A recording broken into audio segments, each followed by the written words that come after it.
thrilled to have Jose Antonio Vargas with us. He's done incredibly important work. Sandra DeCastro.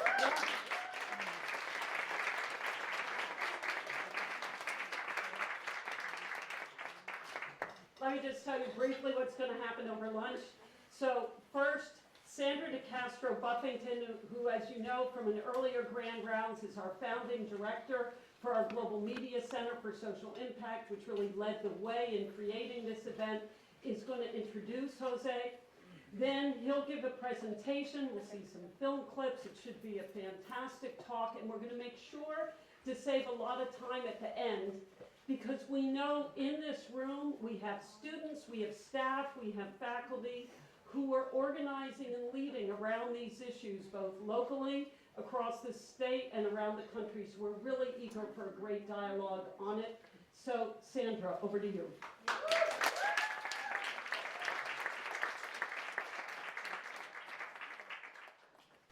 Hello, everybody, and welcome. It's so good to see you here. And I want to start by thanking you, Jody, for creating this amazing forum for us to hear from some of the most inspiring people of our time. Jose Antonio Vargas is a Pulitzer Prize-winning journalist, a filmmaker, an activist, an undocumented immigrant, and the founder of Define American, a campaign aimed at elevating the national conversation around immigration. In June of 2011, the New York Times Magazine published a groundbreaking essay in which Vargas revealed and chronicled his experience living as an undocumented immigrant. He stunned media and political circles and garnered media attention from across the country. A year later, he appeared on the cover of Time magazine with fellow undocumented immigrants as part of a follow-up story. He recently wrote, directed, and starred in Documented, a documentary film on his experience as an undocumented American.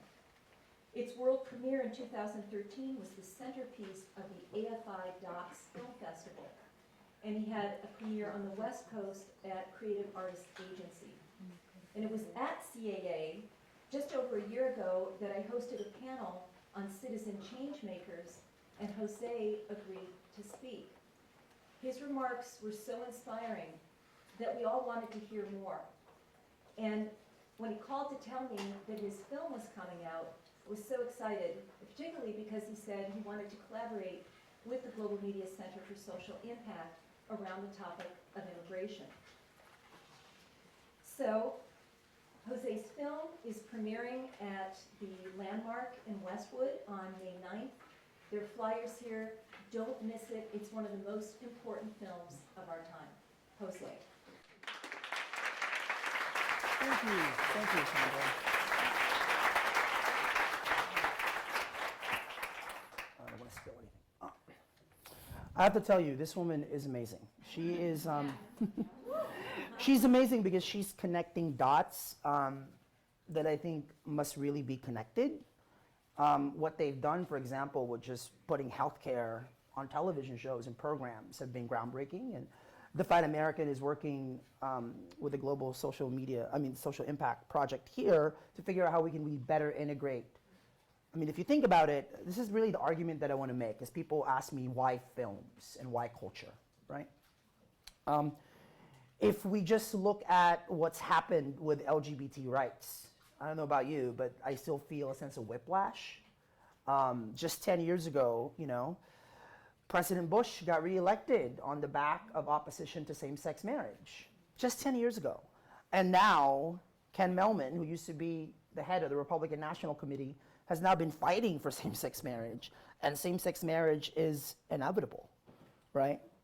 The culture on LGBT rights and on LGBT people, it's not about the rights, it's the people, has gone through, I think, to me, the fastest civil rights movement this country has ever seen, right? And can you imagine that happening without Will and Grace?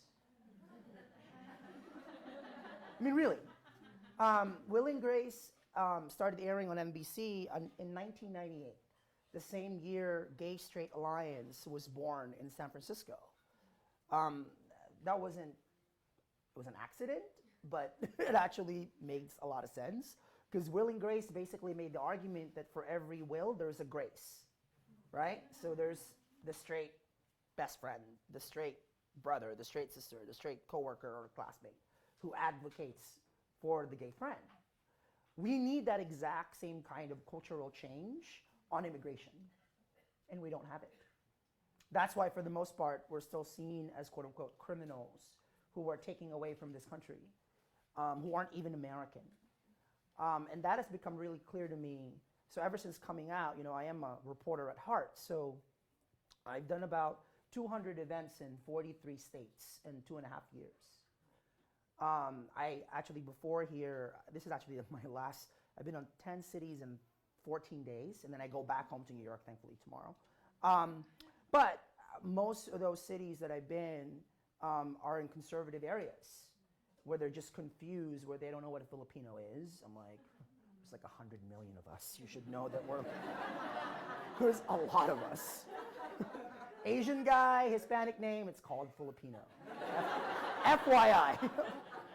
No, but I'm serious. It's like people don't even know that Filipinos are like, they're confused as to why I'm, like, I am like, when I go to places like Louisville or, Oxford, Ohio, or Siler County in North Carolina, it's like, I'm like a big question mark because like, they don't expect me to be who I am, which is really, to me, fascinating.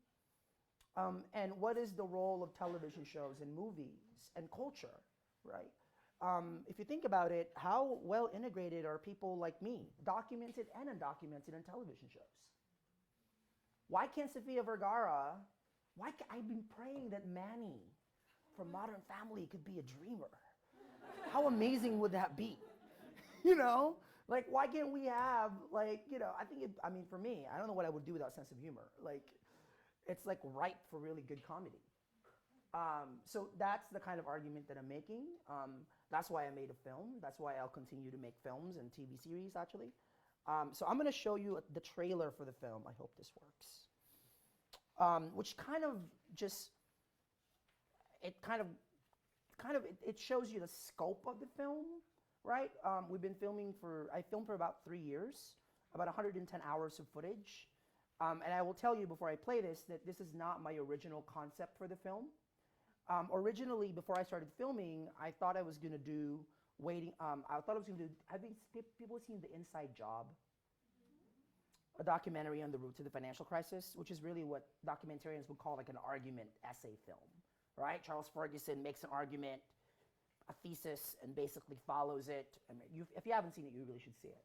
I thought I was going to make that film, and so I contacted C-SPAN, and I started getting footage of all these politicians just talking about these illegal aliens, right? Then I started watching all the footage, and I'm like, ugh. Really? Like, do I want to make a film that's like MSNBC versus Fox News? Like, how, right? I don't know. And then I started thinking, Waiting for Superman. Yeah. Waiting for Superman meets The Dream Act. So that's what I thought I was going to do. And then halfway through filming, I decided to do something that I really did not want to do, which is one of my filmmaker friends said to me, how can you do a film and not include your mom? So because I hadn't seen her at that point for 18 years, so now it's 21 years this August. So it's really ironic and magical and surreal that she and I actually meet on film. So I sent a film crew to the Philippines to film her, and then she and I meet like on film. So when the footage came back from the Philippines, that's when I realized that she was the film.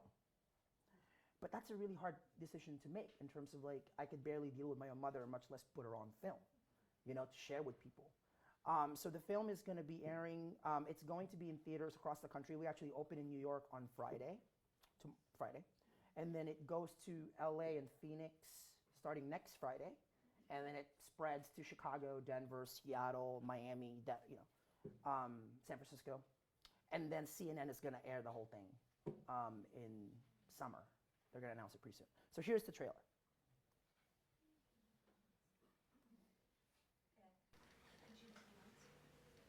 Jose Antonio Vargas of the Washington Post. Can you hear it? I did the American dream, building a successful career as a journalist. But I was living the lie. I'm going to tell you something that I haven't told a lot of people. I'm actually an undocumented immigrant. Immigration is stories. So here's my story. My grandparents legally immigrated from the Philippines in the mid-1980s. My grandfather decided that he was going to get his grandson to come to America. One morning, my suitcase was packed. I was 12. It's been 18 years since I've seen my mother. So I'm launching a whole campaign about what it means to be an American and the fact that I am an American. There are 11 million undocumented people in this country. In 2010, undocumented people paid $11.2 billion in state and local taxes. From Nigeria. From Brazil. I'm an undocumented immigrant from Germany. We work at your houses. We mow your lawn. Maybe we're your doctors. We're not who you think we are. People who have come here illegally should not be citizens of the United States.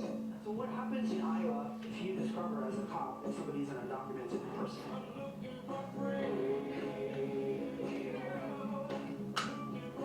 A major blow for immigration reform today. The Senate voted against the DREAM Act. I'm a conservative and I'm a hardcore Republican, but I don't agree with them on this. You're an illegal alien. No, I'm an undocumented. No, you're illegal.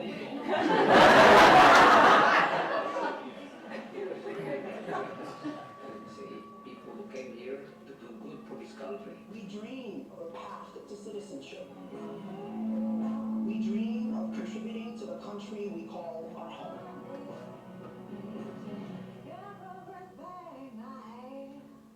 I have this fantasy that I get a green card and I fly, and that my mother will be there waiting for me.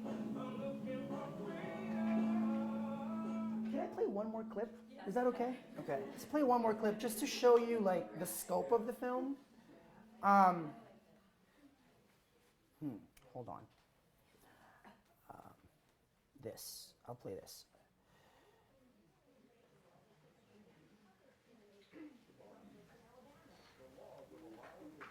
Check the immigration status of public schools and give the police new powers to determine whether someone is in the country illegally. To the 4% Latinos in Alabama and to the rest of Alabama's immigrants depends on whether or not this starts being treated in Alabama as not just a demographics issue, but as a civil rights issue. So can you tell me a little bit about how this has impacted you personally? Like, do you know people who are undocumented? I do know some people who are undocumented, and I know people who are documented, and it created a level of fear for them, where, Thomas Jefferson said, you should never fear your government, the government should fear you, where this produces... Just straight up, dude. I'm in here and y'all. Yeah. Just sound like garbage. So you agree with it? So you agree with the immigration law? Yes, I do. Get the motherfuckers up out of here. That's what I agree with. Yeah. All right. Get your papers or get out. That's what I agree with. Yeah, please this way. That's what I agree. You got your papers? You got your papers? Like I told you, it didn't. Well, then you need to get your ass on then. That's what I say. Okay. That would be my response. Her name is So you take the steps necessary to go to the United States. There's no steps. There is a couple steps. Like what? There's no steps, man. My mom wanted to give me, I guess, a better life. I was 12. So she sent me to live with her parents in California. Right. So I guess, You live with them. yeah, I lived with them. Then I found out I was illegal. And then I'm like, shit, I better speak English well, or else they're gonna think I'm illegal. I'm gonna work my ass off. Work for the Washington. So I've been paying my basically. taxes since I was 18. Been paying my taxes since I was 18. Good. That's good, man. That's great. The thing is, though, you kind of, you came over and you became a productive member of society, Yeah. right? Well, That's what you did, right? everybody wants to be, right? Everybody wants to be. Everybody does. Everybody does. When you got hordes of people coming over here and they're staying 10 deep in a fucking apartment, and they're lowing down, like, I'm a contractor. I'm a blue collar guy. Small baby. I build houses. You know what I'm saying? When you got somebody up there working on a house for $10, you got another one that's got to do it for about Brianna. $20 or $30.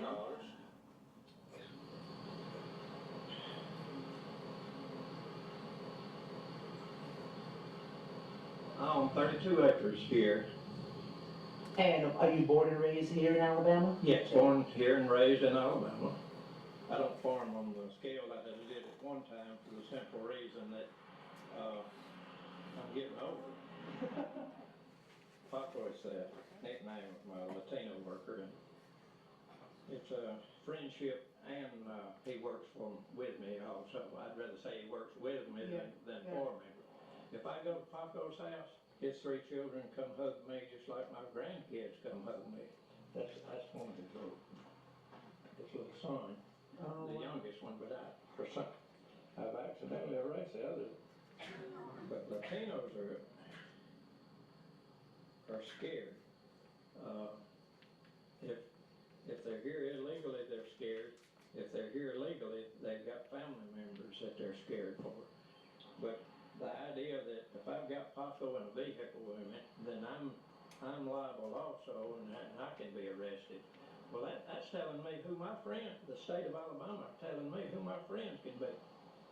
I'm a conservative and I'm a hardcore Republican, but I don't agree with them on this. I think you've got an immigration problem, but this is no way of solving it. Okay, that's it.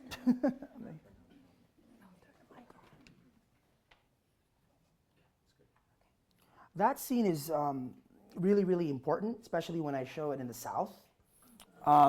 Before I came here, I just had a screening of the film because the challenge with documentaries is usually they only go to cities, right?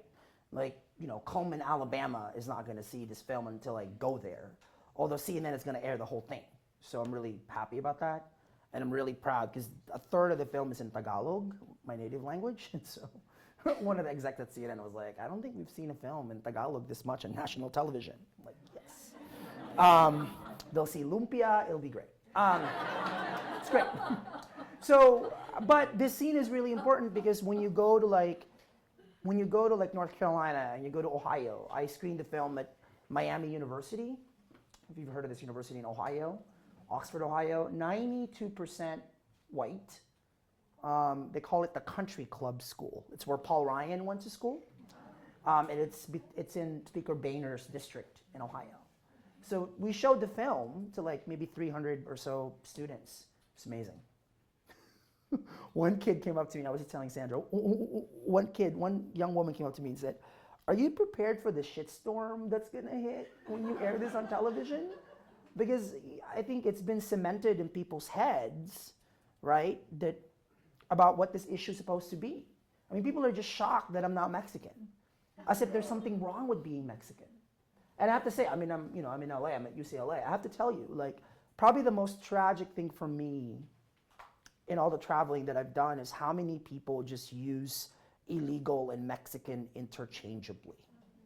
That, I have to say, for me, that's been the most, I always assumed that it was bad. I didn't realize it was that bad, to such an extent that I would meet American-born, Mexican-Americans who are born in America, who feel attacked, living in Georgia, or living in Alabama, or living in Arkansas. Like, I don't think we have measured the level of just vitriol and just ignorance, right? And again, what is the role of media? What is the role of culture, right, to correct this? And when I was making this film, I was really afraid about, is my story too atypical?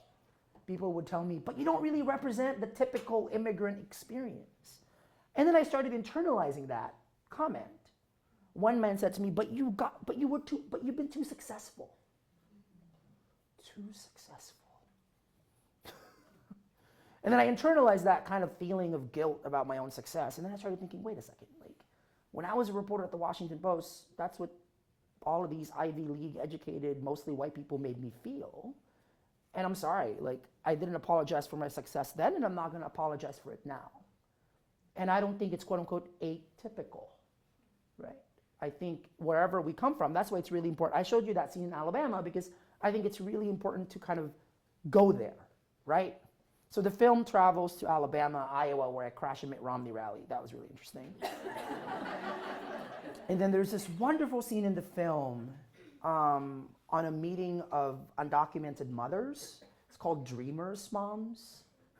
They're inspired, by the way, as you all know, UCLA is a historic place. One of the real epicenters of like the Dream Act movement. Is that Seth sitting there? What's up, Seth? I came here last time for a UCLA Dreamer event that Seth helped organize. This is like one of the epicenters of the undocumented youth movement, right? But so the film goes to Miami at the first meeting of the Dreamers Moms, physical meeting, because they started on Facebook. They started meeting on Facebook because they were inspired by all their undocumented kids organizing. So they're like, we're going to do that too. So they did. And so there's a scene in the film in Spanish of these mothers just talking about why they did what they did, right? Because you hear politicians now say, oh, I'm for these dreamers. They shouldn't be blamed for the mistakes of their parents. I'm sorry, but what was the mistake, right? It's really important, I think, that we bring mothers. I mean, I can't wait. There has yet to be, as far as I know, like an Asian American dreamers part. It'd be great to talk, especially, I'm at UCLA, like it's really important to talk about the Asian community and like what, thankfully, the young Asian community is really organized. But how do we get our parents and our uncles and our grandparents who still feel a great deal of shame and fear about this issue? So I really hope, especially because the film is going to be in theaters in LA and Chicago. And I don't know if you know this, but Chicago is a huge Filipino population and a huge Mexican-American population. My hope is this is the kind of film where communities that don't usually come together, right? And we're doing really big outreach with Jewish communities, Italian communities, Irish communities, because the fact, actually, the last thing I want to say before we do a Q&A is my next film project I'm really excited about because I'm not going to be in it at all. I'm just going to be directing it. So, I mean, I'm not going to be in front of it. I'm so happy about that. But it's going to be on whiteness. I'm doing hopefully a TV series is what I'm hoping for a pretty big network. They're going to announce it soon. It's on whiteness in post-Obama America. And the fact that this country, California, is already minority majority, which is going to be inevitable for the rest of the country, right? Like, I think it's about time that we kind of turn the tables around and ask people what is white, where did you come from? Like I get asked a lot, why are there so many Filipinos here? I got asked that in North Carolina recently. This man was just kind of like, because I told him there's like 4 million Filipinos, and then he was like, but why are there so many of you here? Why can't you stay home? And it was late, and I was a little tired, and I'm like, we're here because you were there. That's why we're here. And he was like, I know, well, you get that, but wait. I mean, that's a very, well, thank you, but that's a very, I mean, I'm speaking to an educated crowd. Like, I mean, that comment was like, what are you talking about? I'm like, okay, this is exactly what the problem, right? Like, what does NAFTA have to do with this? Like, the Philippines was the first Puerto Rico, right?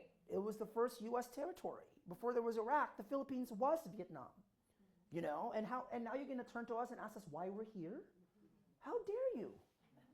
And then how do we turn the table and I say, I'm sorry, white is not a country. This country was never white and never will be because white doesn't exist. And until you know where you come from, you're not going to understand where I come from. Does that make any sense? So my hope with this is to get a film that asks, and again, really important questions like, why is it that when we talk about diversity in America, we don't include white people in the conversation? We don't, right? Especially in this era of quote-unquote colorblind after the Supreme Court ruling in affirmative action, right? I mean, I've talked to a lot of working class, white people who feel like, wait a second, like, actually, this is really fascinating. I was in Milwaukee recently, and this wonderful young woman who's dating an African American man, she finally shared with me that, you know, she comes from a relatively poor family, and the African American student comes from a kind of a wealthy doctor family. And so the girlfriend was like, at one point she was saying that they had this really heated conversation that almost broke the relationship up, because she turned to him and she said, I don't understand why all these scholarships are available to you. You don't need it, but I need it, right? I mean, that's a very important conversation that we're not really, to me, we have to have a conversation now that intersects class, race, and immigration. Those three things, we have to go beyond this typical white and black dynamic that we have always discussed race in this country about. So that's my goal with that film. And I think the moment they announced it, I mean, the fact that they're giving it to an undocumented Asian person who look, you know, with a Latino name, it's going to be crazy. So I'm so looking forward to that. But yeah, so please, thank you again, Dean, for having us here.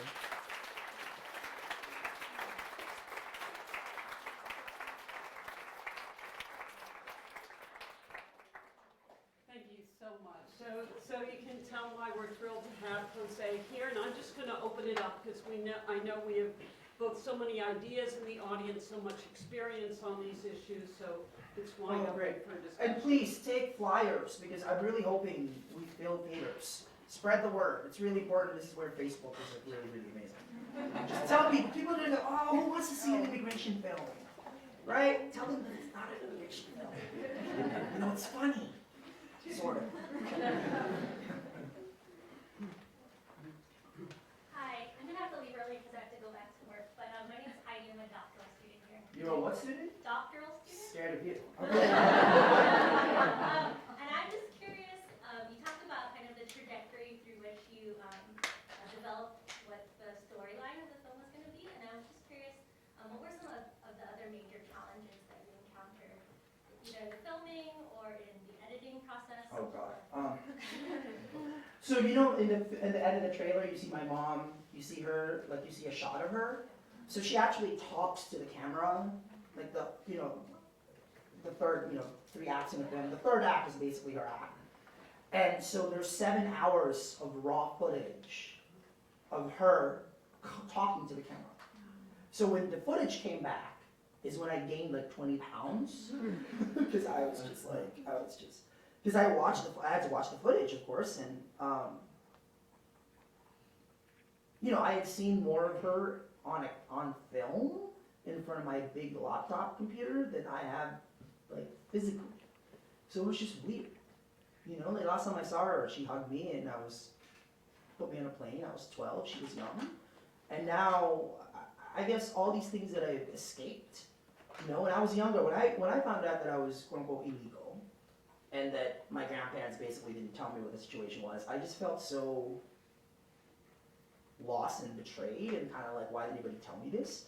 That I kind of became really independent and I didn't want to have to do anything. I didn't want to have to like deal with my family, right? I think a lot of immigrant kids can relate to this. I think we have 2 lives, the internal lives that we have at home and the ones that we have with our friends and this public self that we put out, right? So now dealing with that private self has been probably the hardest thing. So I saw a therapist right after I stopped editing the film. But also as somebody who's a filmmaker, I'm kind of a crazy documentary like cinephile, right? Frederick Wiseman, I don't know if anybody here know who that is. It's like the Robert Altman of documentary filmmaking, a wonderful filmmaker. He just did a 4-hour film on Berkeley. 4 hours.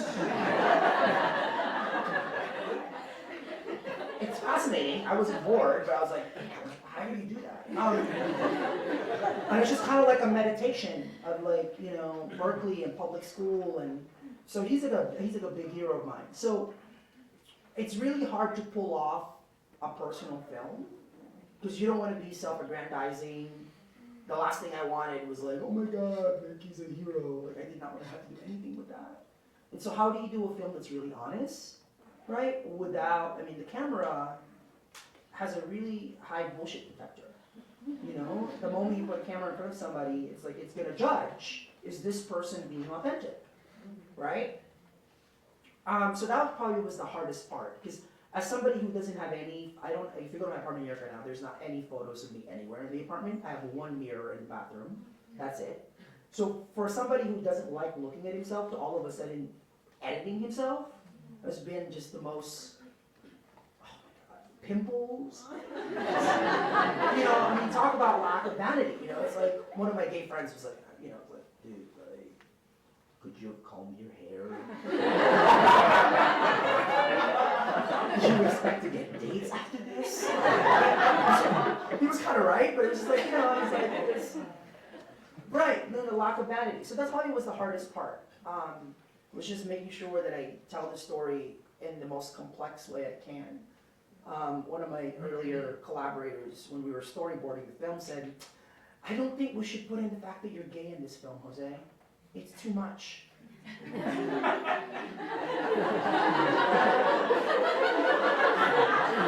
I gave him that look. I was like, I'm sorry, 22-year-old, what? No, I'm just kidding. He was 22, a young kid, amazing kid. I was like, yo, like, that's too much. Like, we have to embrace complexity. God forbid. Actually, we screened the film recently at a high school. I'd never watched the film with an audience, but I was like outside, and I heard this young woman say, oh my God, he's gay too! I was like, yes! But people can be more than one thing, right? Why not? I mean, why can't Obama be white and black? Right? But whatever. But yeah.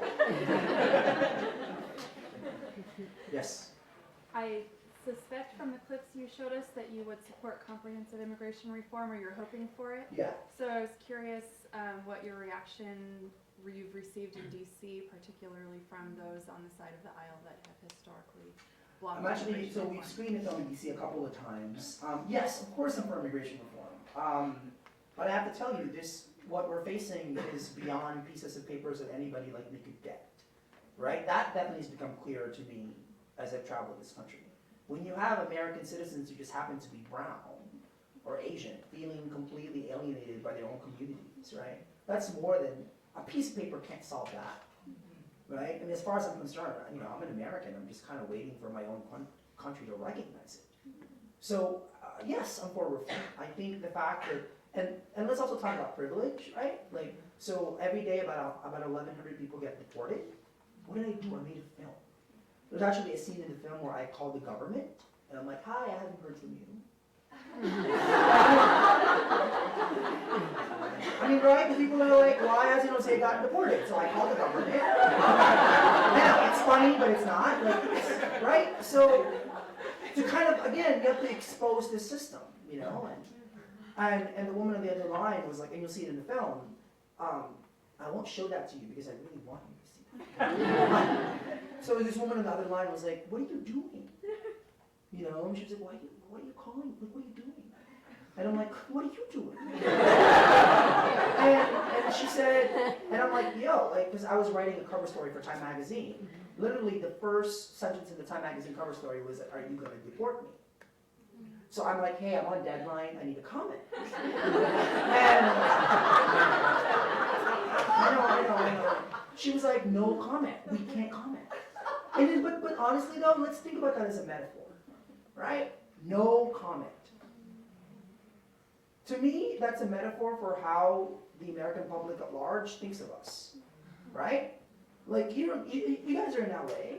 Like, you see those trucks every day that clean the houses, that quote-unquote help, right? Like, you couldn't exist without us. And yet it's no comment. And we hear a lot about a broken immigration system, and sometimes I feel like to say that it's broken makes it sound like an accident. This doesn't seem like an accident to me. It seems deliberate. It seems that in a country that's always been addicted to cheap labor, right? This is really the conversation. So, yes, I'm for immigration reform, but I'm for immigration reform that really frees people. More than anything else, I think I'm fighting for a liberation of the spirit, right? Really for human dignity. And unfortunately, I'm getting to the point now where it's like, you want to build your border, go build it. But has humanity ever built a border that could withstand human will? What did we tell the Irish when the potato famine happened in the 1850s? Don't come here? By the way, they came. when there was no border patrol, when there was no, Department of anything telling them that they couldn't come. So is it because we're not white? But what is white? Yeah, that, right? That conversation. And I have to tell you, this problem is, politicians in general they don't lead. Although I have to tell you, California is, Governor Brown is giving us driver's licenses. It's great. There's a thing called the Trust Act. There was a New York Times article from a couple of weeks ago. They studied 2 million deportations in 5 years under the Obama administration. Can you believe that?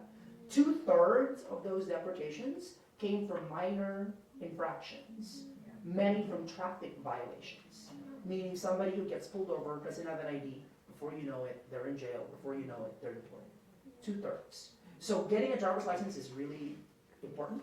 That's why for me, like when I was in Kentucky, for example, like we don't know what's going to happen out of Congress, but every state, I think, can do something with.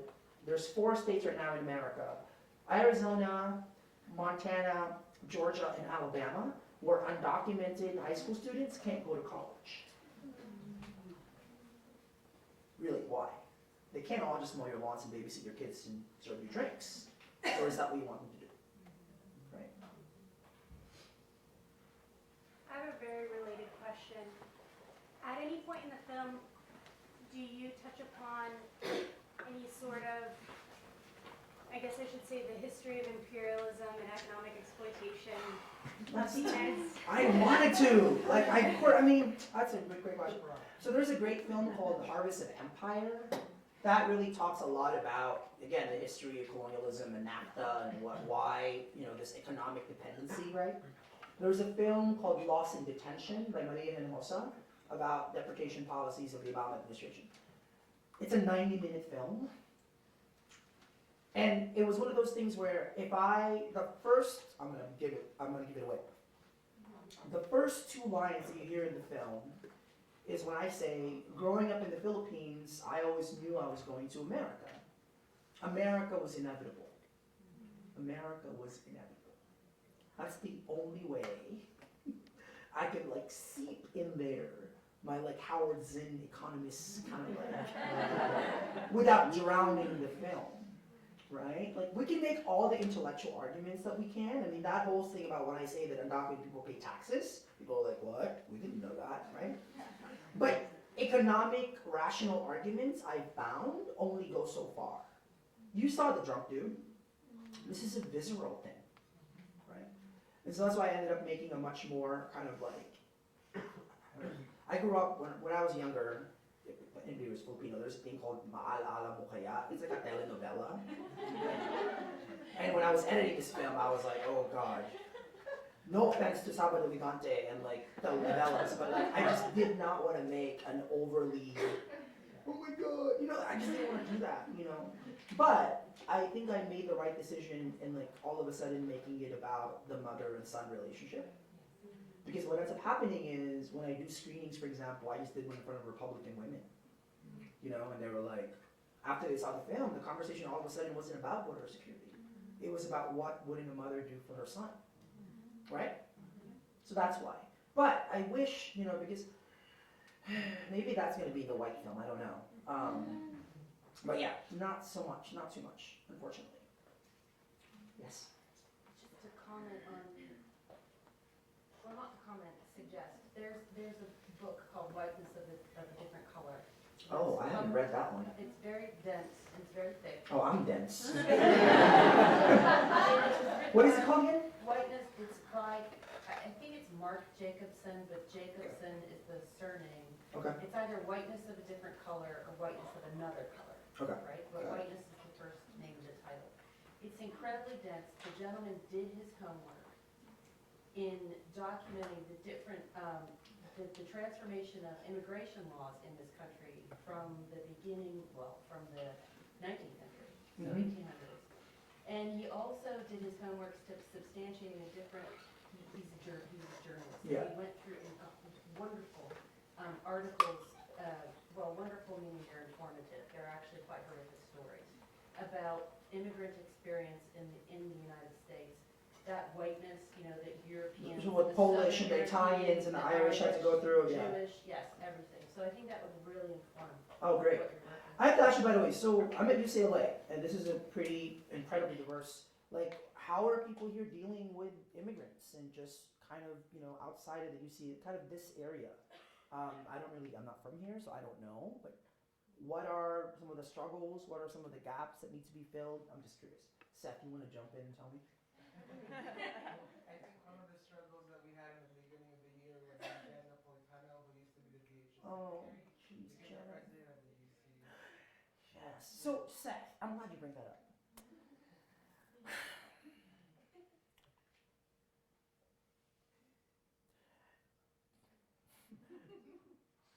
There is no excuse for the deportations. There's no excuse. I think when we look back at the Obama administration and the legacy of it, I don't think the president is going to be able to fully justify why this happened. But, this is the big but. We also have to remember that we're dealing with a president who is facing the kind of vitriol and animosity unlike any other president this country had ever seen, right? I mean, I think in many ways, the president hasn't really personalized this issue, and you can trace that to the fact that what happened the moment he got elected president? The birther movement. If the own democratically elected president of this country's citizenship is being questioned, what luck do I have, right?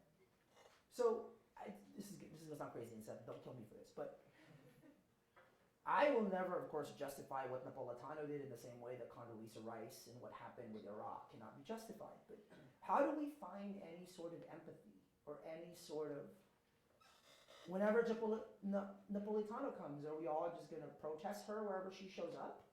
I don't know. But how can we come to some sort of, what do we want her to do? Do we want her to apologize? Is that what we want her to do? I'm asking you, Seth. What do you think?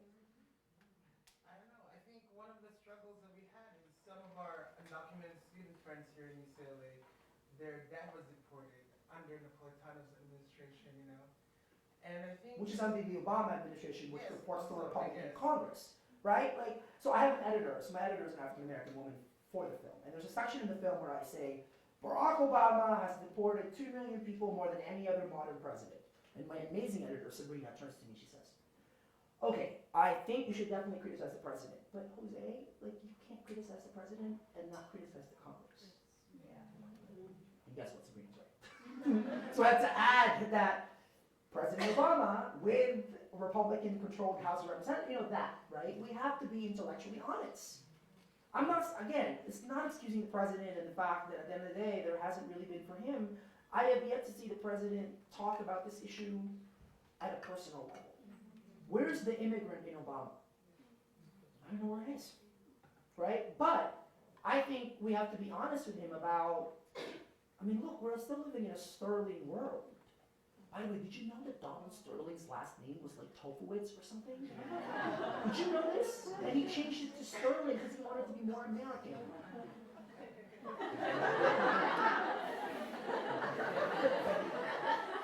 I want to go around the country now and talk to white people about, well, what's your real last name? Really? Seth, we'll talk about this, but yes, sir. You ever read the book by Annie Proulx called Accordion Crimes? Oh, yeah. A long The time same ago. thing about the, what's his name, Sterling changes his last name. That's what happened to the Germans during World War I. Yeah. So all those things pop up every so often, but nobody really knows about it because not everybody can read all the books. And Of course. for but- example, did you mention the bells? The what? The bells? The bells. The ones that the Marines took from... Oh! No. There you go. But here's the thing too. Here's the struggle, right? As somebody, I spent almost a month in Alabama. I did a lecture series at the University of Alabama in Tuscaloosa, where the moment I say I was also gay, I think jaws literally dropped. And it was like, what? And somebody said, you're a fat. Somebody actually said it. I heard him. Say, oh shit, he's a faggot too. You know? And I was like, yes. Oh no, I'm not that. But the thing that's struggling is we can't walk around feeling and thinking that we're all intellectually superior to all these homophobic, racist, bigoted people, right? Like I remember when I was in Alabama for that long, and I was like surrounded, right? In which I came in and I was always a question. I just had to explain myself. That's what privilege is, right? Like, to be quote unquote a heterosexual white male in this country is to be a period, where nothing is explained. You just is. If you're not, you have to, I mean, are we surprised that the last bastion of white heterosexual male privilege is the United States Congress? It's like they're freaking the hell out, you know? Like, are we surprised by this? It's not surprising. But what I had to really internalize is I can't walk around thinking that I'm smarter and I've read more and I'm superior. You know what I'm saying? Like, I had to really understand what forms people's beliefs. And the fact that a lot of it is because they've never met anybody. You know, like, Lawrence, for example, who I love, the farmer is just, talk about that guy has made such a stance in Coleman County that his own friends have turned on him because they feel that he's gone a little too far. When we showed this film in Alabama, I don't know what they're gonna do to him. Right? But do we have time? Oh wait, hold on a second. I'm gonna share something with you that I haven't shared yet with people. So you'll be the first to get this. So Lawrence, the farmer, sent me a letter. And if everybody in America could read the letter, I think I'm gonna share an upwarding. I think we may solve this problem. Oh shoot, what is it? So this is a letter that he sent to my apartment. Okay, I'm gonna read you the letter. Dear Jose, I realize that you have your story and I have had some part in it. This, however, is something that I haven't had the opportunity to tell you. You might say that this is part of my side of the story. I could put more feeling in this orally. Perhaps an occasion will arise when I can do so. I used part of what I'm going to tell you when I recently met with my U.S. representative. Please excuse my handwriting, punctuation, and spelling. This is the best that an old redneck farm boy from Coleman County, Alabama can do. If any of this is any value to you, feel free to use it. What follows is that part. When I start to leave Paco's house and Madei's house, that Paco's wife, after visiting them, or they start to leave my house after visiting me, the children are saying, bye-bye, Papa, bye-bye, Papa. Finally, one day I asked Paco, what are your children saying? What do they mean when they tell me bye-bye, Papa? He said they are saying bye-bye, abuelo, or to translate bye-bye, grandfather. This made me feel ever so great. My heart was filled with joy knowing that they thought of me in this way. Paco told me about a video that his dad sent up from Guatemala recently. This video was about his dad's 73rd birthday and the celebration that they had for him. In the video, he told me hello, of course, but that's not really what I want to get at. Paco told me that as their 4 children, Paco's children, were watching the video, they asked him, who is this man? Paco told his kids, that's your abuelo, your grandfather. And then the kids asked him, oh, como papa? To translate, like papa? Like Lawrence. Like papa. This too made me proud that they would make such a comparison. Joy filled my heart once more. And then suddenly my joy turned to sadness and my eyes filled with tears. I realized that Paco's children don't know their own grandfather. All they've got is a poor substitute. They don't know the joy that they can bring to a grandfather and the joy he can bring to them. They don't know the pleasure that's shared by sitting on that grandfather's knee and talking to him. I asked, why can't Paco take their children to Guatemala to visit an aging grandfather and then return here, he underlined here, to his home in the U.S.? Why can't Madai take their children to Guatemala to visit an aging grandmother and then return here, underlined here, to her home in the U.S.? Why can't you, Jose, return to the Philippines to visit an aging mother and then return here to your home in the U.S.? The hour grows late. The hour grows late for Paco's dad, for Madei's mom, for your mom, and yes, even for me. Enough of the delay. The cause we share is not a right or left cause. It's a right or wrong cause. It's a cause in which you and I agree.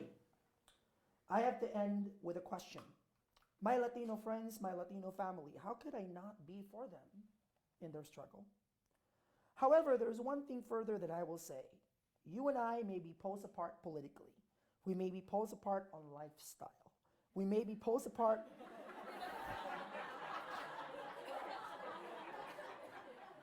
We may be poles apart on religion. We may be poles apart on other facets of life. Always remember, though, that we're together on something far more important than the differences we have. We are united in friendship.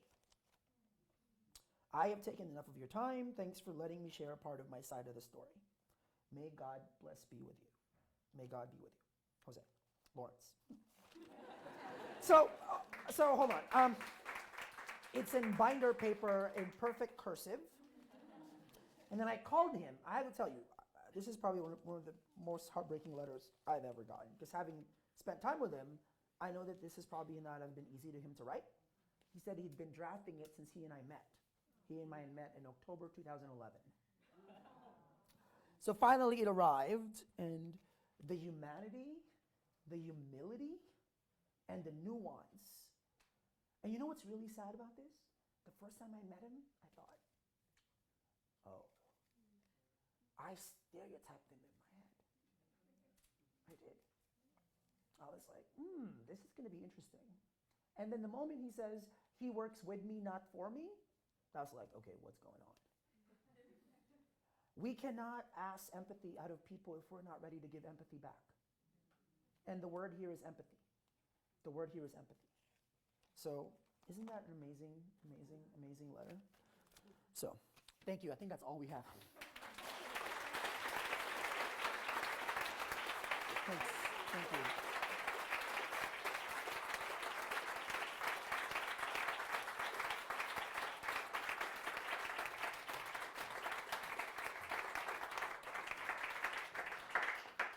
So I can't think of a more extraordinary way to end and a better note on what has to be a journey we have to all take together. So Jose is going to be here. If there's a class coming in, we'll just be in the hall for a few minutes before we And move by the on way, to when the next film session. plays at the theater, I'm actually going to be there for the entire run.